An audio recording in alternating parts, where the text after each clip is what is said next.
Hello guys, welcome to my YouTube channel. My name is Harjeet Kaur. हम कर रहे हैं लूसेंट जी के और उसमें हमारा फिजिक्स चल रहा है और हमारा आज का टॉपिक है विस्कोसिटी। विस्कोसिटी में आप सबसे पहले देखेंगे विस्कस फोर्स की डेफिनेशन। विस्कस फोर्स क्या होती है? विस्कस फोर्स वो फोर्स होती है जो लिक्विड या गैस के डिफरेंट लेयर्स के बीच में जो रिलेटिव मोशन होता है उसको अपोज करती है। उस फोर्स को बोलते हैं विस्कस फोर्स। जैसे कि कोई फ्लूइड जब फ्लो करता है, कोई भी लिक्विड जब फ्लो कर रहा होता है, तो ऐसे जब लिक्विड फ्लो करता है तो लिक्विड का जो सबसे नीचे वाला पार्ट होता है, जो सरफेस होता है लिक्विड का, तो वहां पे क्या होता है, लिक्विड के जो मॉलिक्यूल्स है वो आगे को फ्लो करते हैं, जिससे क्या होता है लिक्विड का जो ऊपर वाला पोर्शन है वो भी फ्लो करता है। तो अगर हम बात करें विस्कस फोर्स की, तो जो ऊपर वाला सरफेस होता है लिक्विड का, तो उसकी जो रिलेटिव फोर्स होती है ना वो जीरो हो जाती है कंपैरेटिवली जो नीचे वाला पोर्शन होता है, क्योंकि जो नीचे लिक्विड के पार्टिकल्स है वो आगे को मूव करते हैं। जैसे नीचे वाले पार्टिकल्स मूव करते हैं तो ऑटोमेटिकली जो ऊपर वाला पार्ट है वो भी आगे को मूव करता है। इसीलिए जो ऊपर वाला पार्ट है इसकी जो रिलेटिव फोर्स होती है वो जीरो हो जाती है। फिर नेक्स्ट आता है विस्कोसिटी। विस्कोसिटी क्या होता है? विस्कोसिटी होता है फ्लूइड्स रेजिस्टेंस टू फ्लो। तो इन सिंपल लैंग्वेज अगर हम बात करें तो विस्कोसिटी होती है फ्लूइड की थिकनेस, कि फ्लूइड कितना थिक है उस पर डिपेंड करती है फ्लूइड की विस्कोसिटी। तो अगर हम डेफिनेशन पे जाए तो डेफिनेशन क्या बनती है विस्कोसिटी की? It is the property of a liquid by virtue of which it opposes the relative motion between its different layers. तो ये क्या करती है, जो डिफरेंट लेयर्स में रिलेटिव मोशन होता है उसको अपोज करती है। तो बेसिकली विस्कोसिटी थिकनेस ही है। अगर फ्लूइड थिक होगा तो वो जल्दी जल्दी फ्लो नहीं करेगा, अगर फ्लूइड की थिकनेस कम होगी तो वो फ्लो करेगा। फॉर एग्जाम्पल जो वाटर है, वाटर की हम लेते हैं वाटर एंड हनी, ठीक है। तो इसमें क्या होता है, जो वाटर है वाटर की विस्कोसिटी लो रहेगी और हनी की विस्कोसिटी हाई होती है। रीजन बीइंग कि वाटर की थिकनेस कम होती है और हनी की थिकनेस ज्यादा होती है, इसीलिए वाटर की विस्कोसिटी लो होती है और हनी की विस्कोसिटी हाई होती है। फिर विस्कोसिटी से रिलेटेड कुछ हम पॉइंट्स देख लेते हैं। विस्कोसिटी लिक्विड एंड गैसेस दोनों की ही प्रॉपर्टी होती है। लिक्विड की जो विस्कोसिटी होती है वो होती है लिक्विड के मॉलिक्यूल्स के बीच में जो कोहेसिव फोर्स होती है, उसकी वजह से लिक्विड की विस्कोसिटी की प्रॉपर्टी लिक्विड शो करता है। कोहेसिव फोर्स क्या होती है? कोहेसिव फोर्स की डेफिनेशन मैंने आपको लास्ट लेक्चर में भी बताई थी। कोहेसिव फोर्स होती है force of attraction between the molecules of same substance. Same substance के मॉलिक्यूल्स के बीच में जो फोर्स ऑफ अट्रैक्शन होती है उसको बोलते हैं कोहेसिव फोर्स। और लिक्विड की जो विस्कोसिटी वाली प्रॉपर्टी है वो कोहेसिव फोर्स की वजह से ही होती है। गैस की विस्कोसिटी क्यों होती है? क्योंकि जो गैस के मॉलिक्यूल्स होते हैं वो एक लेयर से दूसरी लेयर में डिफ्यूज होते रहते हैं, इसी की वजह से गैस की विस्कोसिटी होती है, due to the diffusion of its molecule. Gases की जो विस्कोसिटी होती है वो लिक्विड्स के कंपैरेटिवली लेस होती है।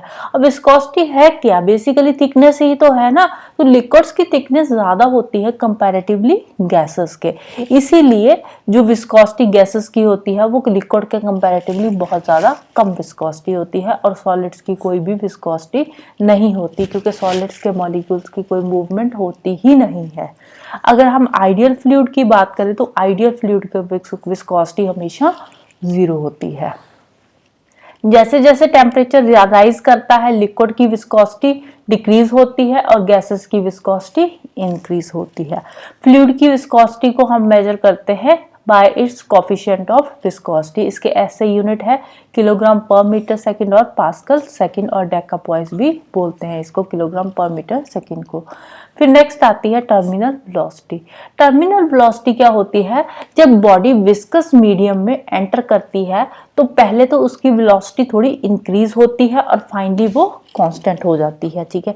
जैसे ही कोई बॉडी विस्कस मीडियम में एंटर करेगी तो विस्कस मीडियम में एंटर करते ही पहले उसकी वेलोसिटी इंक्रीज होती है और बाद में कांस्टेंट हो जाती है, और ये वाली जो कांस्टेंट वेलोसिटी होती है इसी कांस्टेंट वेलोसिटी को बोलते हैं टर्मिनल वेलोसिटी।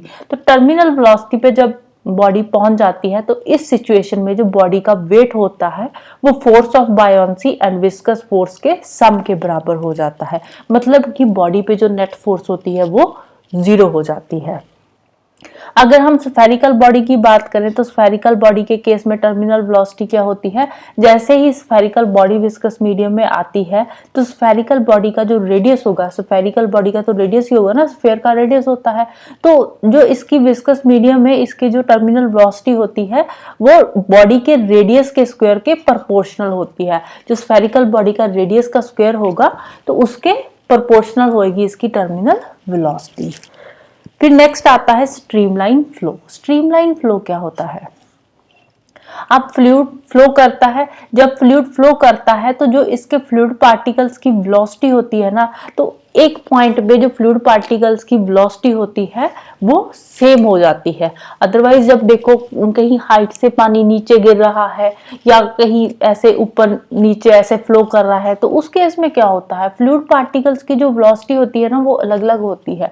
बट एक पर्टिकुलर पॉइंट ऐसा आता है जब सारे के सारे जो फ्लूइड पार्टिकल्स है उनकी वेलोसिटी सेम हो जाती है, तो उस टाइम पे जो फ्लूइड का फ्लो होता है उसको बोलते हैं स्ट्रीमलाइन फ्लो। मतलब कि पानी एक स्पेसिफिक स्पीड के साथ फ्लो कर रहा है, एक सेम पाथ में फ्लो कर रहा है।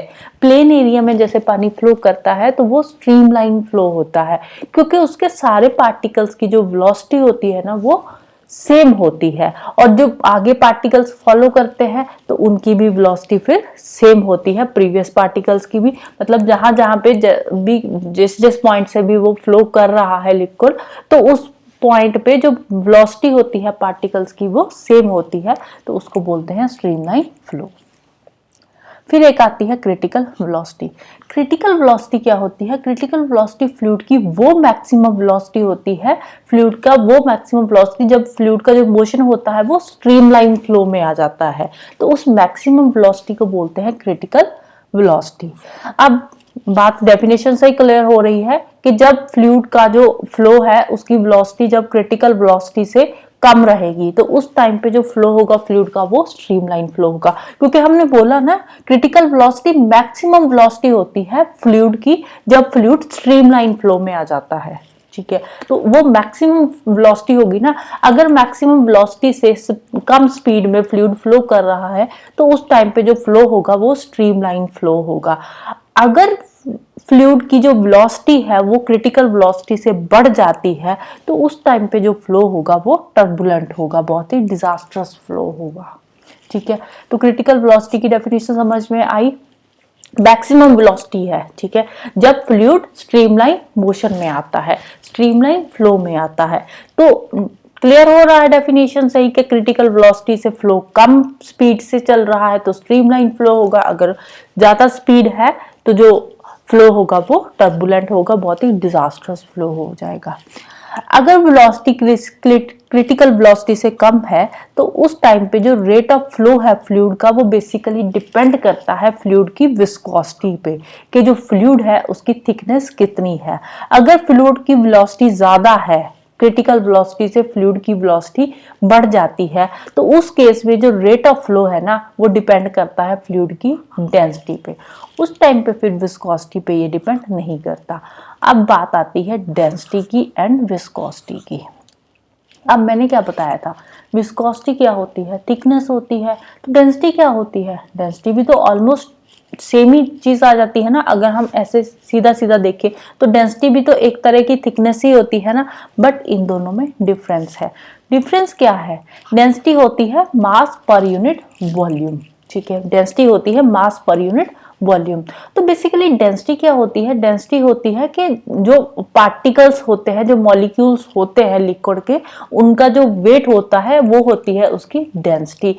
विस्कोसिटी क्या होती है, विस्कोसिटी होती है जो मॉलिक्यूल्स होते हैं, पार्टिकल्स होते हैं लिक्विड के, उनके बीच में जो इंटरमॉलिक्यूलर फोर्स होती है, उस इंटरमॉलिक्यूलर फोर्स की वजह से होती है उस लिक्विड की विस्कोसिटी। विस्कोसिटी में इंटरमॉलिक्यूलर फोर्स आ जाती है। तो डेंसिटी में क्या आता है, मास पर यूनिट वॉल्यूम, कि जो लिक्विड है, लिक्विड में जो मॉलिक्यूल्स है उनका वेट क्या है वो डेंसिटी में आता है। ठीक है, तो ये डेंसिटी और विस्कोसिटी में डिफरेंस है। जब rate of flow critical velocity से बढ़ जाता है तो उस टाइम पे जो फ्लो है वो डिपेंड करता है फ्लूइड की डेंसिटी पे, नॉट विस्कोसिटी पे। इसीलिए जब वोल्केनोस अरप्ट होते हैं तो उस टाइम पे जो लावा होता है वो लावा बहुत ही तेजी से बाहर को आता है। क्यों आता है? क्योंकि वो बहुत ही डेंस्ड होता है, डेंस भी होता है और साथ में उसकी विस्कोसिटी भी ज्यादा होती है। ठीक है, इसीलिए लावा बहुत ही तेजी से बाहर को इरप्ट होता है, आता है। फिर इसमें एक चीज आती है बर्नौली थ्योरम। बर्नौली थ्योरम क्या होती है? बर्नौली थ्योरम के according in case of streamline flow of incompressible and non viscous fluid, ठीक है, एक ट्यूब के through incompressible and non viscous fluid एक स्ट्रीमलाइन फ्लो के साथ बह रहा है, जा रहा है, तो उस केस में जो टोटल एनर्जी होती है फ्लूइड की वो कितनी होती है? जो टोटल एनर्जी होगी ना फ्लूइड की वो ट्यूब के हर एक पॉइंट पे सेम होगी। ठीक है, देखो जैसे ऐसे कोई एक ट्यूब है, ठीक है, इस ट्यूब में से कोई भी incompressible and non viscous fluid इसमें से फ्लो कर रहा है, ठीक है, ऐसे फ्लो कर रहा है, तो इस टाइम पे इसकी जो टोटल एनर्जी होगी ना पर यूनिट वॉल्यूम ये हर पॉइंट पे सेम होगी। मतलब इसका जो प्रेशर होगा या पोटेंशियल एनर्जी ले लो या काइनेटिक एनर्जी ले लो, तो हर एक पॉइंट पे जो प्रेशर है, प्रेशर एनर्जी, काइनेटिक एनर्जी वो सेम रहेगी ट्यूब के हर एक पॉइंट पे। तो बेसिकली ये थ्योरम किस पे डिपेंडेंट है? ये डिपेंडेंट है principle of conservation of energy. Principle of conservation of energy क्या कहता है कि energy can neither be created not be destroyed, however it can be transformed from one form to another form. तो इसमें भी तो यही हो रहा है ना, तो जो प्रेशर एनर्जी है, कहीं पे पोटेंशियल एनर्जी है, काइनेटिक एनर्जी है, तो जैसे लिक्विड फ्लो हो रहा है तो उस तरह से जो एनर्जी की फॉर्म है वो चेंज हो रही है, लेकिन जो टोटल एनर्जी है वो हर पॉइंट पे कितनी है? सेम है, ट्यूब के हर एक पॉइंट पे सेम एनर्जी लगेगी। वेंटूरीमीटर एक डिवाइस है जिससे हम फ्लो ऑफ फ्लूइड का जो रेट है उसको मेजर करते हैं और ये बर्नौली थ्योरम पे ही वर्क करता है। फिर आज का लास्ट टॉपिक है इलास्टिसिटी। इलास्टिसिटी में हम कुछ डेफिनेशंस देखेंगे, जिसमें सबसे पहली डेफिनेशन आती है इलास्टिसिटी की। इलास्टिसिटी क्या होती है? इलास्टिसिटी बॉडी की वो प्रॉपर्टी होती है जिससे जब हम बॉडी में से डिफॉर्मिंग फोर्स रिमूव कर देते हैं तो वो अपनी ओरिजिनल शेप और साइज में वापस आ जाती है। फॉर एग्जाम्पल स्प्रिंग की अगर हम बात करें, कोई स्प्रिंग है, स्प्रिंग को अगर हम दोनों साइडों से खींचेंगे तो अगर हम उसको छोड़ देंगे, हमने उस पर डिफॉर्मिंग फोर्स लगाई तो स्प्रिंग का जो साइज था वो बढ़ गया। जैसे ही हमने उसमें से डिफॉर्मिंग फोर्स हटा दी तो स्प्रिंग जो है वो वापस अपनी ओरिजिनल शेप एंड साइज में आ जाएगा। तो ये क्या है? स्प्रिंग की इलास्टिसिटी है, जिसकी वजह से जो स्प्रिंग है वो डिफॉर्मिंग फोर्स हटाने से अपनी ओरिजिनल शेप एंड साइज में वापस आ जाता है। फिर इसमें एक आती है इलास्टिक लिमिट। इलास्टिक लिमिट क्या है? अब देखो जो स्प्रिंग है कुछ इस तरह का स्प्रिंग होता है, ठीक है, अब स्प्रिंग को हम दोनों साइडों से फोर्स लगा रहे हैं, इस साइड को इधर को, इस साइड को इधर को, ठीक है। अब एक पॉइंट ऐसा आएगा, जैसे हमने स्प्रिंग को यहाँ तक हमने खींचा था पहले, ठीक है, तो जैसे ही हमने इसको छोड़ा ये वापिस अपनी ओरिजिनल शेप में वापिस आ गया। बट अगर हम स्प्रिंग को इससे ज्यादा और खींचेंगे तो जो स्प्रिंग है ना वो अपनी ओरिजिनल जो प्रॉपर्टी है वो खो देगा। तो होगा क्या? स्प्रिंग वापस ओरिजिनल शेप में नहीं आएगा। तो इलास्टिक लिमिट क्या है? इलास्टिक लिमिट यहाँ तक की ही लिमिट है, वो लिमिट जहां तक कि हम स्प्रिंग को जो हम फोर्स लगा रहे हैं और वापस ओरिजिनल पोजीशन में आ रहा है स्प्रिंग वापस। जब हम स्प्रिंग को एक लिमिट से ज्यादा खींच देंगे तो स्प्रिंग क्या बन जाएगा? एक सीधी तार बन जाएगा और वापस अपनी ओरिजिनल पोजीशन पे कभी भी नहीं आएगा। तो वो क्या है? स्प्रिंग की इलास्टिक लिमिट। इलास्टिक लिमिट वो लिमिट है जहां तक हम स्प्रिंग पे फोर्स लगा रहे हैं और वापस अपनी वो ओरिजिनल पोजीशन पे आ जाएगा। अगर हम इससे ज्यादा फोर्स लगाएंगे तो वो अपनी ओरिजिनल पोजीशन पे नहीं आएगा। तो इलास्टिक लिमिट यहाँ तक की ही लिमिट है। फिर एक टर्म आती है स्ट्रेस और एक आती है स्ट्रेन। स्ट्रेस और स्ट्रेन क्या है?